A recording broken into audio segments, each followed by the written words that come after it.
अब बात करते हैं इस जंग की और इसका मार्केट इम्पैक्ट।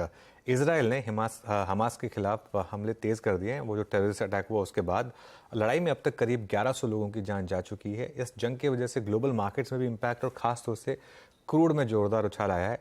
इसका क्या इम्पैक्ट होगा ये समझाने के लिए प्रकाश दीवान हमारे साथ जुड़ गए हैं। प्रकाश, गुड मॉर्निंग। तो नॉर्मली ये कहा जाता है कि वॉर जो होती है वो actually obviously it's not good, लेकिन शायद इन्वेस्टमेंट के हिसाब से एक अच्छा टाइम होता है बाय करने के लिए, और उसके एनेक्डोटल एविडेंस भी रहे हैं। क्या इस बार भी सेम रहेगा आपके हिसाब से? गुड मॉर्निंग अनुज। देखिए, ये कहना तो मुश्किल है कि ये हर बार की तरह होगा, और ये कॉन्फ्लिक्ट कोई नई नहीं है। सिर्फ मतलब और तीव्र हो गई है। पहले से ही जो गाजा स्ट्रिप को लेके झगड़ा चल रहा था वो तो पहले से ही था, लेकिन अब ये समझ आ रहा है कि जो अटैक जिस जिस मात्रा में हुआ है और उसका रिटेलिएशन यानी जवाब जो दिया जाएगा वो भी इसराइल को एक वो मिलेगा। अनसर्टेनिटी जो आई है उसकी वजह से आपको मार्केट में डेफिनेटली डिप दिखेगी। देयर इज नो रीजन वो नहीं होगा, लेकिन लॉन्ग टर्म में होता ही है कि इस टाइप की वॉर सस्टेन नहीं हो पाती। बट हमने जो पिछले बार यूक्रेन रशिया की वॉर देखी वो इतनी लंबी चली है, तो हर बार नए पैरामीटर्स दिखने शुरू हो जाते हैं। तो मैं उस पर इतनी अटकलें लगाने की कोशिश नहीं कर रहा। मैं ये कहना चाह रहा हूँ कि जो बिजनेसेस या इंडस्ट्रीज या ज्योग्राफी यानी जो एरियाज में ग्रोथ कायम रह सकती है in spite of this war, मान लीजिए वॉर ये चलती है 1-1.5 महीना और चलती है। ऑफ कोर्स मैं ये नहीं कह रहा कि ये वॉर चलनी चाहिए, बट मैं कह रहा हूँ अगर चल जाती है तो जो हमारे मार्केट्स जो हैं उनका क्या, उन पे क्या असर पड़ सकती है उसको अगर आप देखें उस संदर्भ में तो बहुत अपॉर्चुनिटीज आपको दिखने लगेगी। So from that perspective yes, ये वॉर को लेके जो अनसर्टेनिटी आती है और वॉलेटिलिटी मार्केट में आती है वो लॉन्ग टर्म इन्वेस्टर्स के लिए एक बहुत बड़ा फायदा हो जाता है। तो उसको उसका उपयोग किया जा सकता है, बट कहना मुश्किल है कि कितना किस किस टाइप का असर होगा। डायरेक्ट कोरिलेशन तो हम सभी जानते हैं, ऑयल पे होगा, आर्म्स इंडस्ट्री पे होगा, लॉजिस्टिक्स पे होगा। सो ये सब चीजें होंगी, लेकिन हमारे यहाँ तो अपॉर्चुनिटीज जो है वो बनी हुई है और आपको शायद अच्छे लेवल पे कई चीजें मिल जाए। ओके, हमारे यहाँ तो अपॉर्चुनिटीज बनी हुई है, शायद अच्छे लेवल पर आपको मिल जाए। तो आपका फोकस कहाँ पर होगा प्रकाश? फिर आप कौन से स्टॉक्स पर नजर गड़ाए हुए हैं, या ऑलरेडी आज आपने ऑर्डर पंच कर भी दिए होंगे लोअर लेवल पर? हाँ, सो इंटरेस्टिंगली अनुज क्या हो रहा है कि ये वॉर से एक चीज सबको बहुत क्लियरली समझ आएगी कि जो एनर्जी क्षेत्र में जो आत्मनिर्भरता कई देशों ने बहुत अच्छी तरह हासिल की है, कई सोच रहे हैं, कई शुरुआत कर चुके हैं।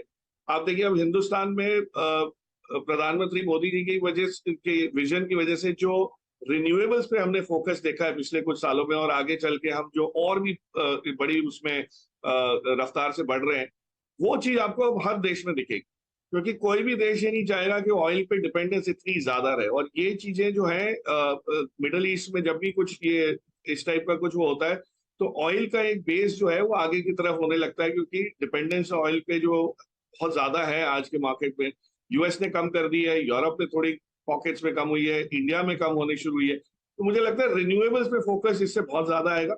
और रिन्यूएबल से के अंदर अगर एक एरिया हमारे हिंदुस्तान में देखें हम, सोलर और विंड की तो बहुत बढ़िया ग्रोथ हो रही है, लेकिन एनर्जी स्टोरेज पे एक्सेप्ट फॉर एक तो बड़े कंपनीज या ग्रुप्स देखें, रिलायंस जैसे जिन्होंने कुछ पहल करी है, बहुत ज्यादा काम हुआ नहीं है। तो मुझे लगता है जो एनर्जी स्टोरेज या बैटरी वाला जो फील्ड है उस पर अब बहुत ज्यादा इन्वेस्टमेंट और फोकस आएगा। तो उसमें से एक कंपनी हम लोग को पसंद आती है, वो टाटा केमिकल्स है। अब टाटा केमिकल्स में अगर आप देखेंगे तो कोई नई चीज तो है नहीं, लेकिन आज भी और अनफॉर्चुनेटली होता क्या है कि बीएससी की क्लासिफिकेशन के हिसाब से अभी भी इसको फर्टिलाइजर की कैटेगरी में ट्रीट करते हैं, और उसको अपना इंडस्ट्री एवरेज जो फर्टिलाइजर में 13-13.5 का है उसके साथ इसका कंपैरिजन किया जाता है, जबकि एक्चुअली टाटा केमिकल्स ने फर्टिलाइजर तो कब से बेच दिया है।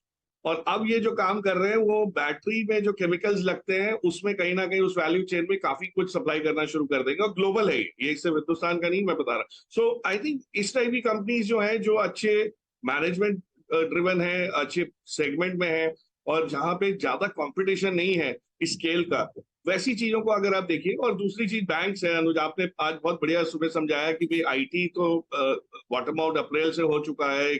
आपने देखा है वहां से धीरे धीरे करके ना बोलते हुए भी स्ट्रेंथ आती जा रही है, लेकिन अब बैंक्स में ये चीज आएगी और खास करके प्राइवेट सेक्टर बैंक्स में आएगी। तो देयर इज नो रीजन हमारे यहाँ की प्राइवेट सेक्टर बैंक्स में ग्रोथ ना है।